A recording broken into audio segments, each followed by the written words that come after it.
Ipaimbestigahan sa dakbayan sa Talisay ang natimong aksidente sa gitabahong drainage sa Tabunok nga mikalas og duha ka mga trabahante. Pamilya sa mag-aagaong namatay di makadawat sa mong hitabo. Si Nico Serino sa report. Gipahunong una ang pagtrabaho sa nabarang imburnal sa barangay Tabunok, dakbayan sa Talisay nga nakadisgrasya sa duha ka mga trabahante nga miresulta sa ilang kamatayon. Patay human gituuhang masuffocate sa ilawom ang mag-agaw nga sila si Brendon ug Romeo Cabanes. Gihaya na karon ang duha ka mga biktima sa ilang nagtapad nga mga panimay sa barangay Tangke, Talisay. Ang ilang pamilya di makatuo sa nahitabo.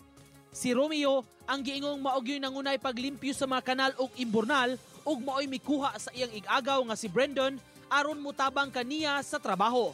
Pero wala ga expect nga na ba yung trabaho mo nang kalit kay namo ba.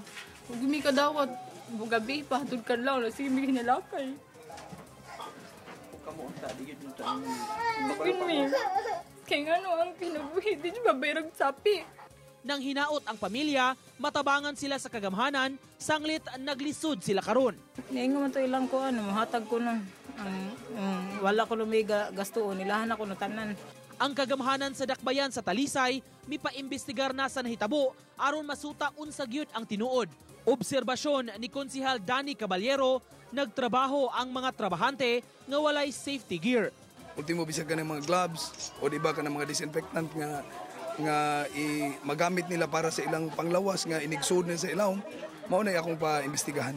Mipasalig hinuon ang City Hall ug tabang alang sa mga biktima. Kini nipasalig si Mayor GVR nga iyag yung gastuan tabangan gyud ang mga pamilya sa mga biktima.